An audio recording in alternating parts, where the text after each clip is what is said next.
Okay, so hi everyone. Thank you again for being here. My name, for those of you who I don't know, I'm Jenna Kay, and I'm a land use planner with Clark County Community Planning. And I am serving as the county's project manager for our new climate change planning project. So, I wanted to introduce you all to a few key members of the project team, and then also take a moment to see who is in our virtual room today. So to start with the project team, Oliver Orgiaco is the community planning director for the county, and he's overseeing those of us staff who are working on this project. And then also joining me on the project team are Gary Albrecht, who is a transportation planner in community planning, as well as Amy Koski, who is the built environment coordinator in public health. And then Lauren Henriksen is a program coordinator with public health, and she's also helping us with our Environmental Justice Coalition public engagement work. On the consultant side, we have 3 firms helping us with this project. So Parametric is our consultant project manager and is providing greenhouse gas reduction sub-element technical assistance. And we have Kappa Strategies providing resilient sub-element technical assistance. And then Kearns and West is helping us with facilitation and process support for our other project advisory groups that I will talk more about later on in the presentation. All right, and if I'm hearing a little bit of background noise, so I may send requests to mute you if I am hearing that or seeing noise coming from your mic. Okay. All right, so that's a little bit about who is working on this project, but I would love to take a few moments for those of you who've joined to take a moment to introduce yourself. So if you wouldn't mind in the chat, if you could put your name and the organization that you're with, that will help us all see who is here today.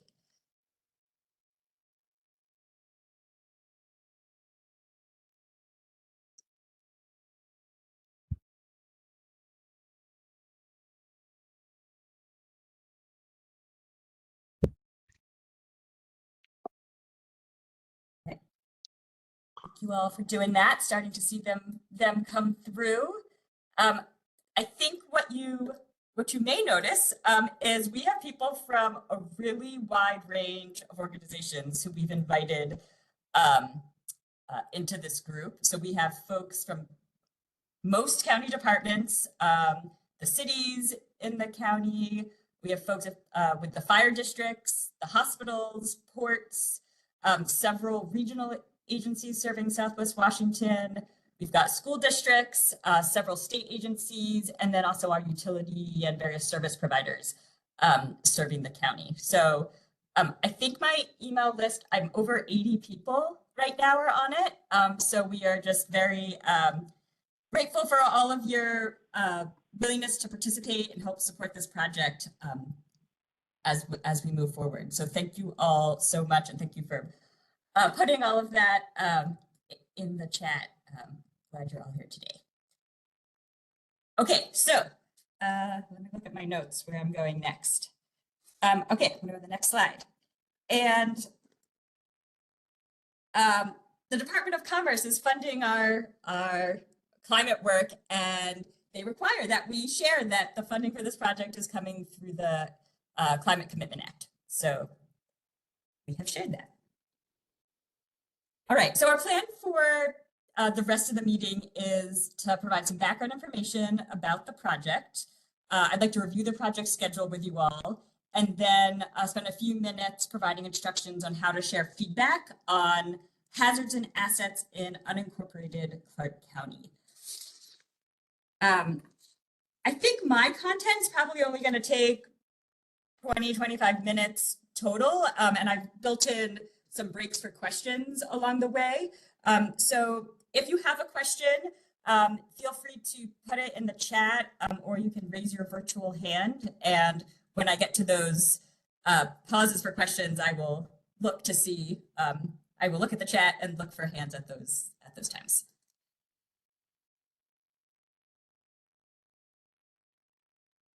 Okay, so I think to provide an overview of this project, I would like to try to address a few big picture questions to tell you a little bit more about what we're trying to accomplish. So the first question that I'd like to cover is, what is the purpose of the county's climate change planning project? And, you know, one way to answer this question is to talk about the intent of the legislation that this project is addressing. And I like to think of it as kind of a threefold answer. If you read some of the intent around the legislation or the introduction to the guidance that the Department of Commerce has provided to us to do this work, they basically answer the three questions on the screen. And they talk about there's a changing climate. And there are some really serious consequences projected here in Washington. And those impacts are going to be experienced inequitably across our community. And on the right-hand side of this slide, there is a snapshot of some statewide data on climate impacts. And just at a glance, you can see examples of some of the expected impacts, such as more very hot days expected in the state. And with that, we can expect, you know, more heat-related illness and death, warmer streams that can stress salmon, and more frequent harmful algae blooms, among many other possible impacts tied to that. And if we imagine someone without the resources to cool their home, or who maybe doesn't have a home, or who has an existing health condition, they may all be have greater impacts from more hot days than someone who has more resources available to them. Okay, so that's one way to start to answer that question. Another way to answer the question of what is the purpose of this project is to discuss the piece of climate change legislation that passed last year and the county is now required to implement. So on March 3rd, 2023, House Bill 1181 was signed into law. And this bill is pretty big. It's about 50 pages long. I'd like to highlight a few key pieces of what's in this legislation today, but know that I am skipping over some other pieces of it. So in this legislation, it adds a new climate change and resiliency goal to the Growth Management Act, or GMA. And it is requiring Clark County to add a climate element to its comprehensive plan. And this element has to have two components, a greenhouse gas reduction subelement and a resilience subelement. And then sort of throughout the legislation, there's a few other themes that stand out. One is addressing environmental justice and needing to develop policies that not only are not harming people who are most overburdened in our communities, but are also benefiting those who are most overburdened in our communities. Monday echo, so I'm going to mute a few of you. Okay, I think that's better. Okay, so we need to benefit those who are most overburdened and vulnerable in our communities. There's also requirements to use best available science in our work. So in state planning legislation, if you're not familiar with that term, it's basically describing scientific credibility. And then the legislation also requires that the State Department of Commerce develop guidelines for local jurisdictions to use and follow when implementing this law. And the county we need to update our comprehensive plan with these pieces to address this new climate goal, adding this new climate element with these two sub-elements. And that has to be done in conjunction with our comprehensive plan update, which is due on December 31st, 2025. I will share these slides out after the meeting, but I'll just note I put links to the two key core documents in here. So there's a link to the legislation itself, and then I also provided a link to the Commerce guidance. So again, these are pretty big documents, but providing them in case you are interested in looking at them more closely. Okay, so I want to just dive in a little bit deeper into the two key things that we have to do at the county. So for the greenhouse gas reduction subelement, the legislation is requiring the county to identify actions that it will take during the next 20 years to reduce greenhouse gas emissions and vehicle miles traveled related to transportation and land use. And we have to do this without increasing greenhouse gas emissions elsewhere in the state. So we can't shift our emissions to our neighbors. And these actions must prioritize reductions that benefit overburdened communities to maximize co-benefits of reduced air pollution and environmental justice. And then the resilience subelement, we need to identify goals, policies, and programs that the county will pursue over the next 20 years to equitably improve county resiliency to the impacts of climate change. And these actions must identify, protect, and enhance natural areas to climate impacts. They need to identify, protect, and enhance community resiliency, including social, economic, and built environment factors consistent with environmental justice. And they need to address natural hazards that are created or aggravated by climate change. And this subelement requires prioritizing actions that benefit overburdened communities that will disproportionately suffer from compounding environmental impacts and natural hazards due to climate change.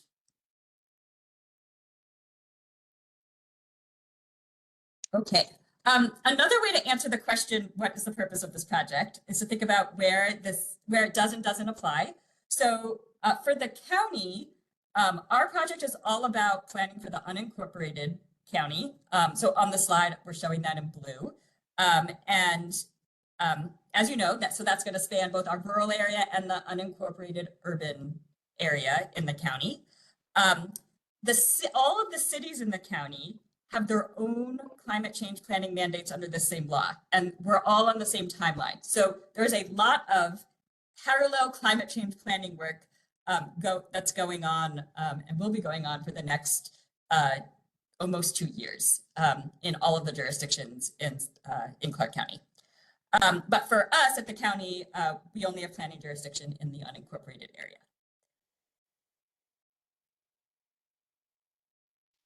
Okay, I'm going to cover one more question, and then I'm going to pause for any questions from you all on this initial background information. So I'm next going to talk about what is a climate element. So the Growth Management Act, or GMA for short, is one of the state's primary land use laws, and it has 15 goals, which are listed out on this slide. None of these goals are considered a higher priority than any of the other goals in the law. And so this new climate legislation added climate change and resiliency as a new GMA goal.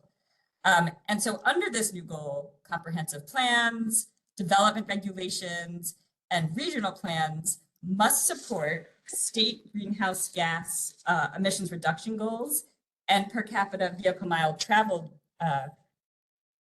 reduction, and foster resiliency to climate impacts and natural hazards, among other requirements. So this goal, it didn't exist before last year and has never been a requirement in growth management planning in the state.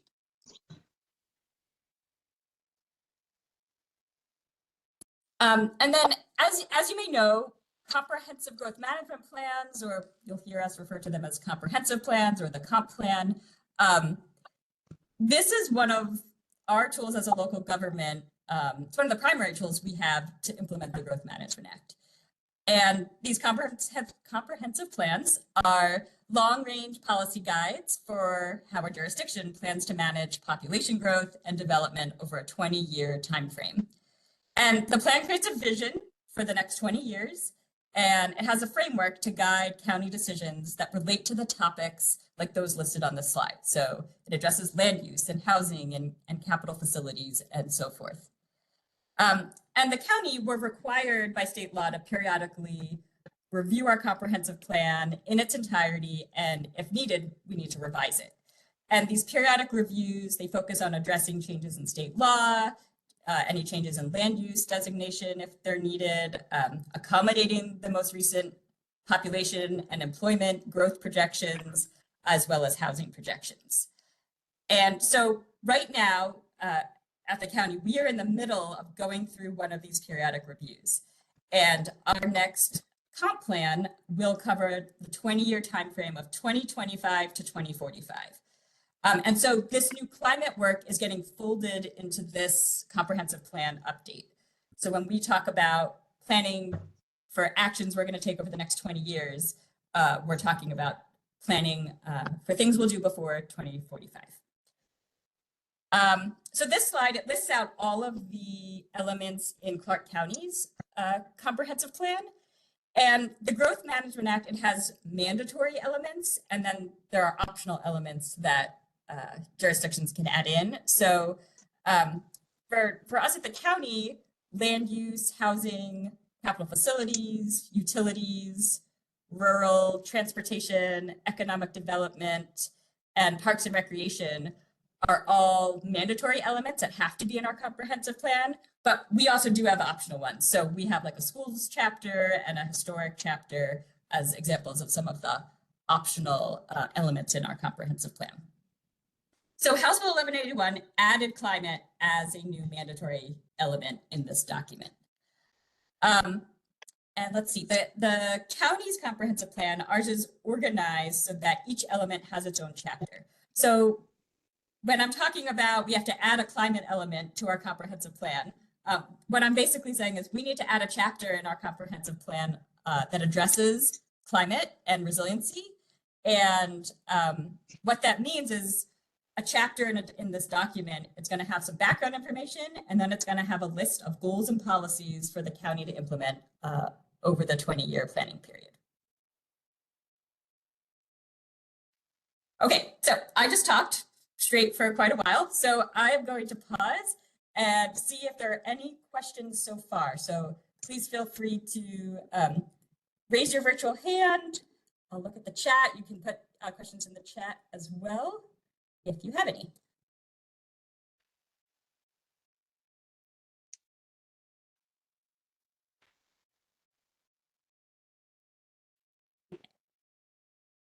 Not seeing any hands, not seeing anything in the chat. And if I have missed you, please feel free to just unmute and ask your question. Okay, I'm going to keep going then. Okay, so the next question I want to try to answer is, what is the role of this partner agency team, or PAT for short? Oh, Bill, I see that you have a question on what criteria is used to identify overburdened communities. So this legislation, they actually added a definition for what that means, which off the top of my head, I couldn't tell that to you verbatim, but they have provided a definition to us, at least as a starting point to identify what they mean by that. And so, you know, generally speaking, overburdened communities, and I will say the term is used as overburdened communities and vulnerable populations who are, now I'm messing up the wording, but most vulnerable to climate impacts, right? So anything from folks who are perhaps a racial minority, where we already know there's a lot of social determinants of health not working in their favor, who have been overburdened by past policy and planning decisions. Those are some examples of community groups that might be considered overburdened. And then if you look specifically at additional criteria for who's vulnerable to climate impacts, everything from you know, folks who maybe have pre-existing health conditions to depending on your age, to whether you have language barriers. There's a really long list that's spelled out, and it looks like Brian may have thrown a link in there that perhaps has a definition in there as well. So I'm glad to provide the exact language, but do not have it in front of me at the moment. So hopefully that helps. Okay. All right, so I'll talk a little bit more about this group that we have assembled here. So we have put together 3 different advisory groups as part of this project. So the first group we're calling our community advisory group. And these are folks who've been appointed by the county council to develop goal and policy recommendations that those of us on staff will then include in the proposed climate element that will ultimately be considered by the county council. This is a group, it's made up of 21 people with a really wide range of interests, and we are asking them to use a consensus-based process to develop their recommendation. Our second advisory group is called the Environmental Justice Coalition, and this group is made up of 15 community-based organizations that the county is contracting with to design and implement community engagement with community groups who are most vulnerable to climate pollution and the impacts from climate change. So there are a few members of this group who are also in our climate advisory group who are acting as a bridge between the two. But the feedback that our Environmental Justice Coalition, or EJC, that they are collecting, that's going to be shared back not only with staff, but then also with our community advisory group. And we are asking the community advisory group to incorporate the feedback that we do collect out in the community. Our EJC is also helping to develop an equity lens to help us evaluate potential policy ideas, to provide feedback to our community advisory group on how they can improve how equitable the policies are that are being recommended. All right, and then we've got our third advisory group, which we're calling the Partner Agency Team, which you all are a part of. And we really are considering you as an interdepartmental and an interagency team who are bringing your professional expertise to help support the county in doing our work on this project. And our intent is to call on you on an as-needed basis versus having really regular meetings. But we really are hoping to leverage the breadth of technical expertise that you all have in various areas to help us make sure whatever comes out of this project has been really well vetted and been thought about by a lot of people. So a little bit more specifics around that. We see your role as reviewing emails from us when we send them periodically to give you some updates or to ask something of you.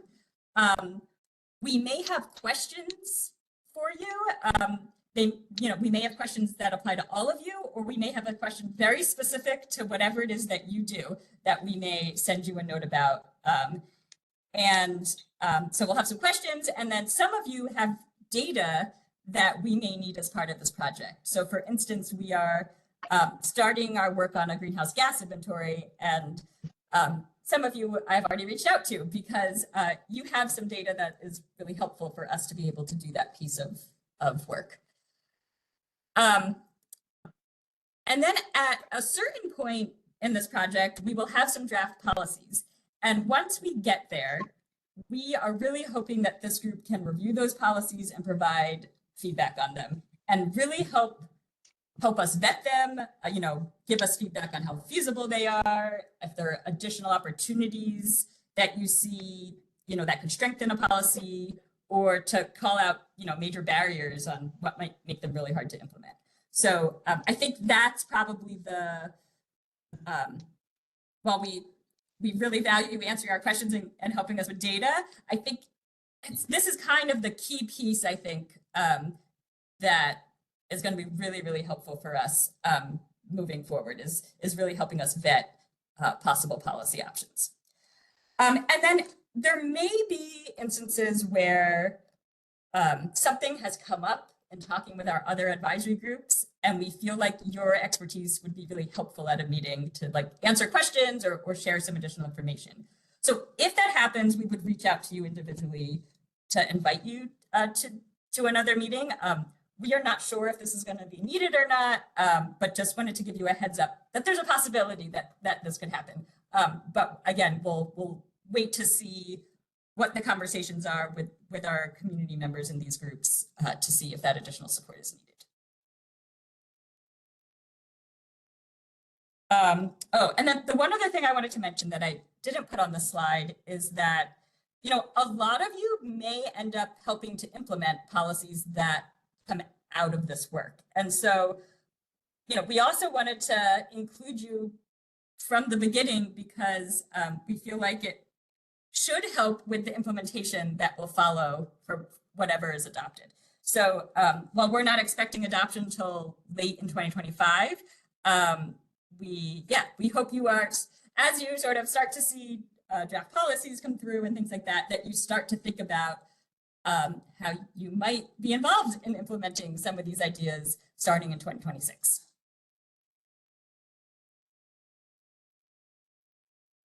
Okay, I'm going to pause there again, see if there are any more questions. So again, feel free to use the chat, raise your virtual hand, or just unmute yourself and ask your question.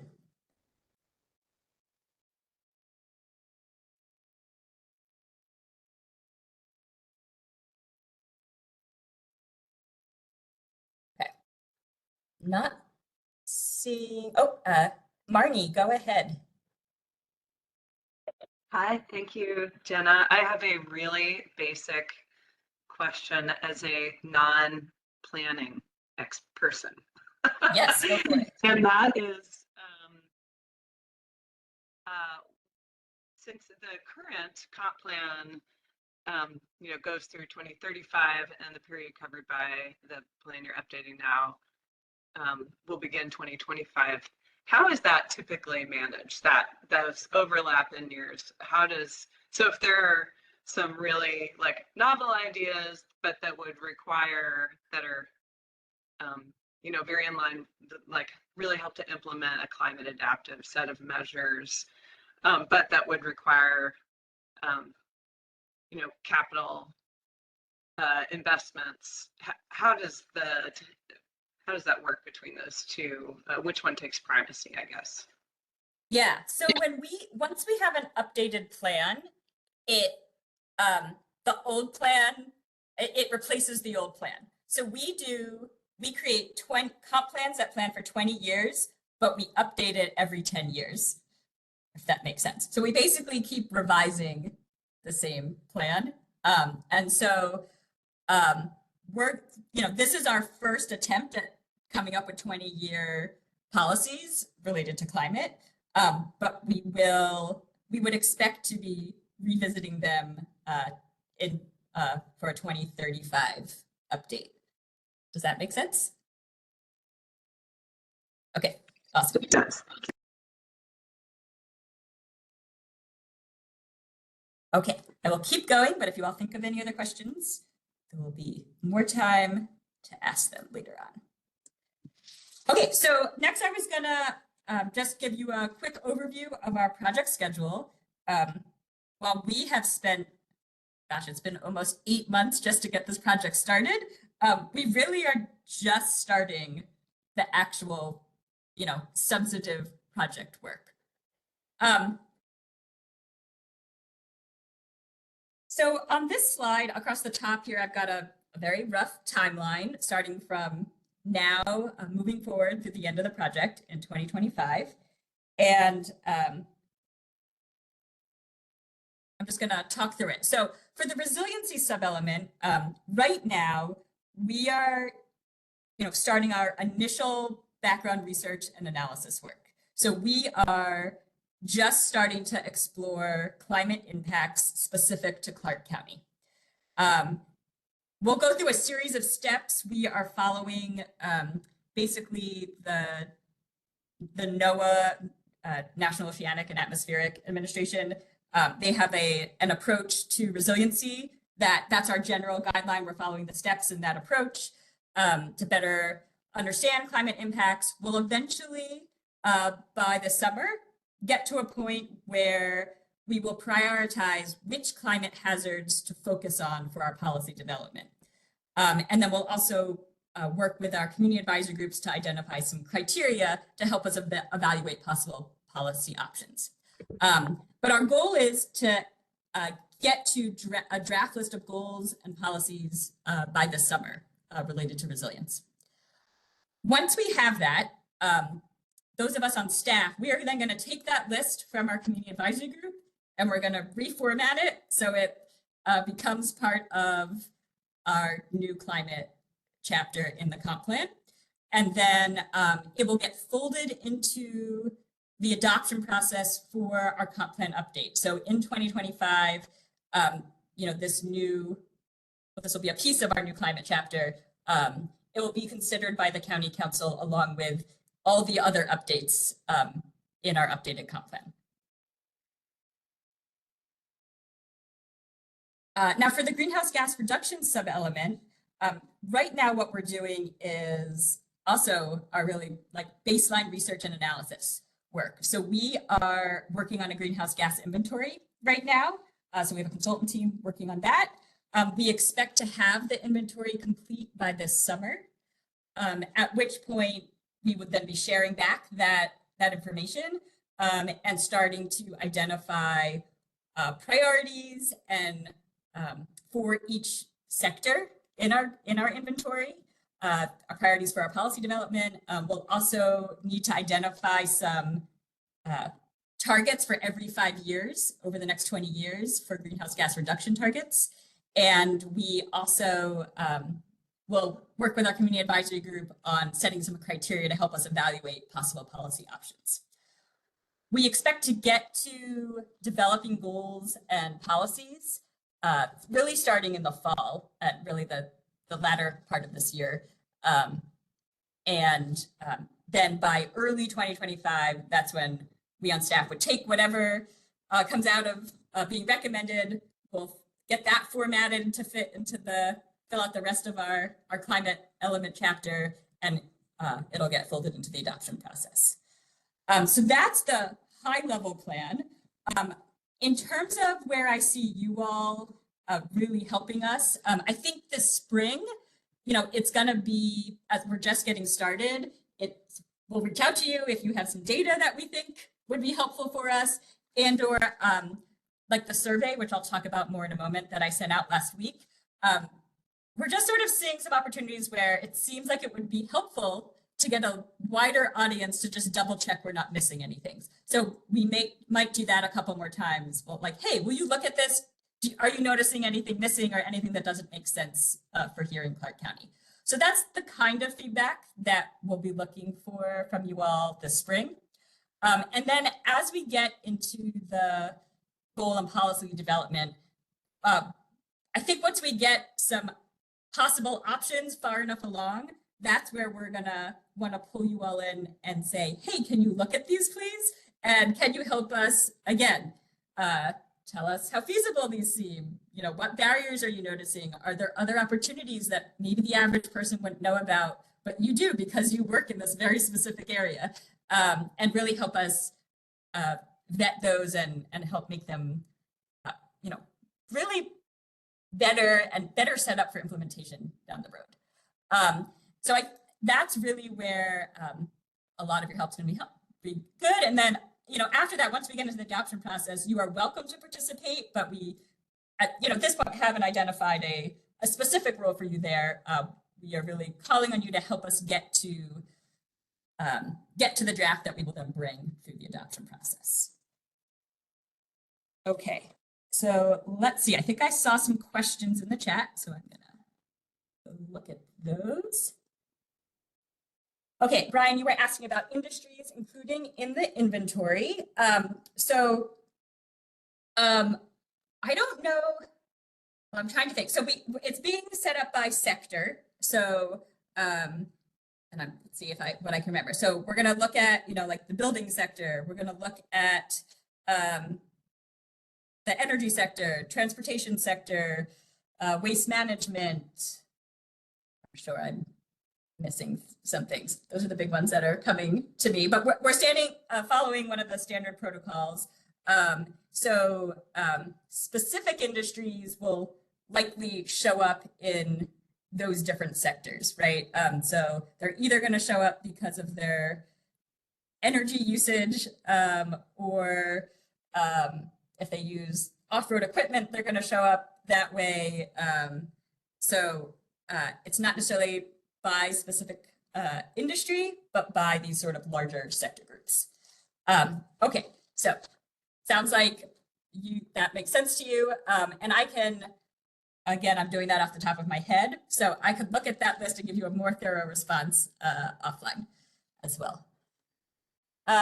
Okay, and then the next question is, from a facilities impact perspectives, will there be a tie into the Washington Clean Buildings targets and timeline? So that's an interesting question, because there's a lot of other climate related legislation, funding, various timelines out there right now. And so this planning legislation that we're working on isn't, specifically tied to the clean buildings timeline and legislation. So they're operating separately. However, when we get to the point where we are looking at our greenhouse gas inventory and we are trying to strategize where to focus our policy development work, I think that's where we need to consider, well, what is the state already requiring, right? What's up? Like, there's going to be certain areas where there's already legislation that's driving change. So we will need to think through that when we get to that point, because, it might not make sense for the county to have much policy around building code if there's already legislation that's driving a lot of those changes. We might want to focus our policy development elsewhere. So hopefully that answers that, at least in part. Okay. Any other questions on the timeline?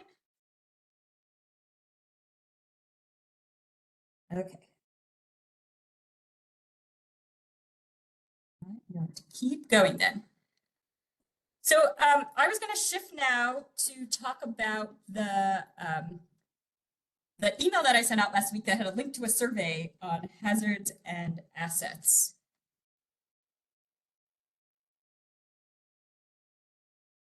So in that email, there was an attachment, and that included a slide deck that was put together by our technical consultant team. And there's basically two primary pieces of information captured in those slides.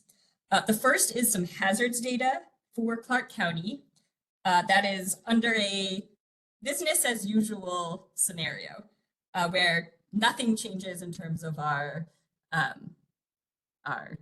greenhouse gas emissions. And that data is coming from the University of Washington Climate Impacts Group.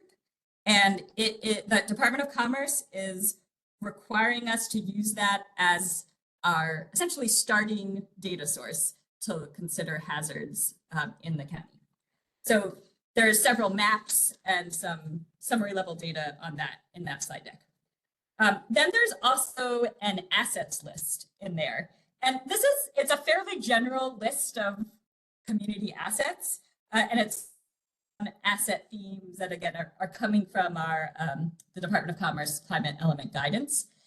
And so we put together a survey for you all to share feedback on these two pieces. So for the hazards, we have a question. We'd like you to look at the list and let us know if you think we are missing anything that is applicable in Clark County that relates to, like, a hazard that is going to get worse or exacerbated in some way or change significantly in some way related to climate change. So if you're looking at the list and you're like, I don't see X, please let us know. So we've got a question about that in the survey. And then we have a couple of questions around assets. And our first question is, we've put the really long list into the survey, and we're asking if you can just very quickly look through the list and let us know if you see something on the list that does not apply in Clark County. So again, we're starting from like this generic list. So for instance, there are flood walls on the list.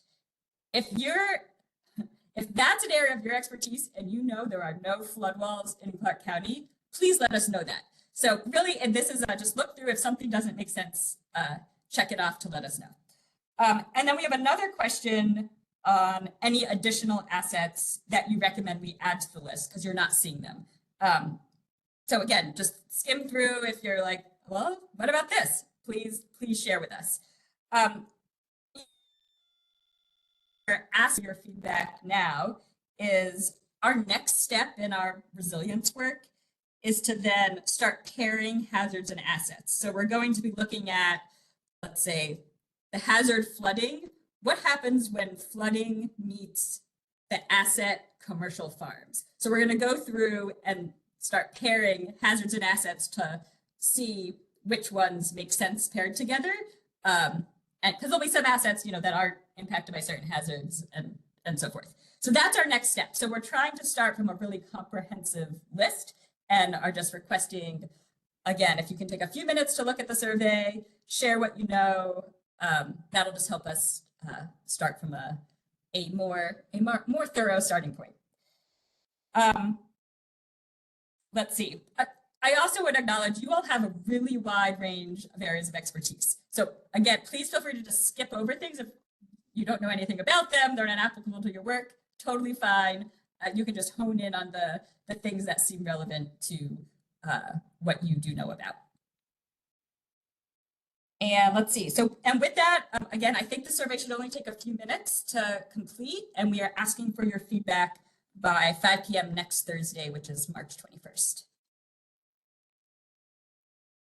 Okay, any questions about that?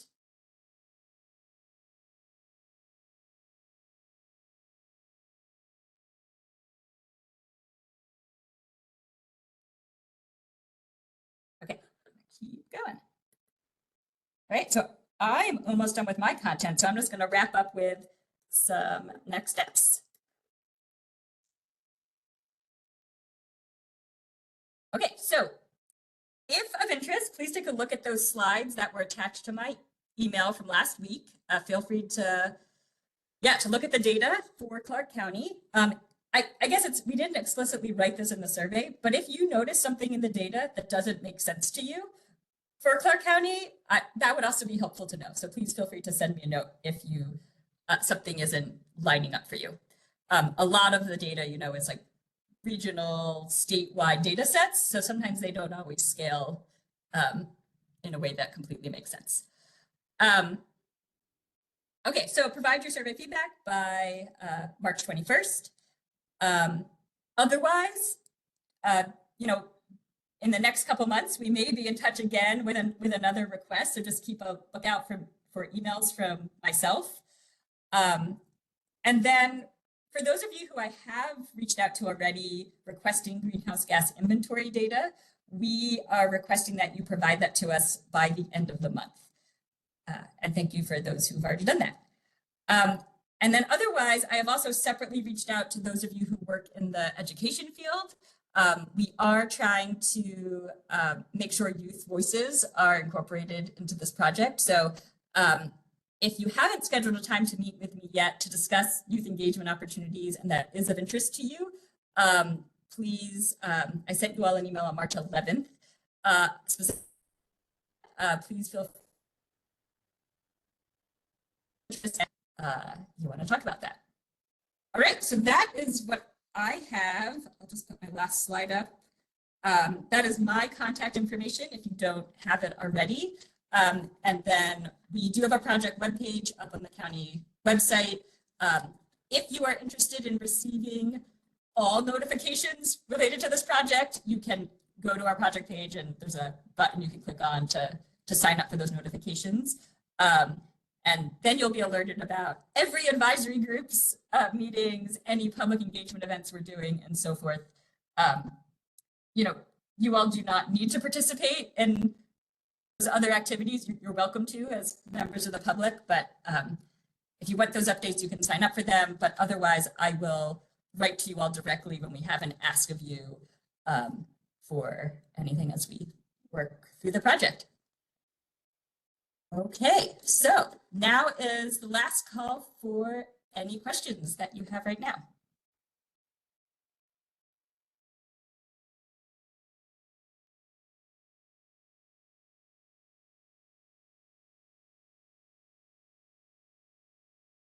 Okay, well, I'm not seeing any. Thank you all so much for joining. Hopefully that was helpful as a starting place for what it is we're trying to do. If you think of anything, please feel free to reach out. Otherwise, yeah, enjoy the rest of your Friday afternoon and hope you all get to go outside. Thank you so much.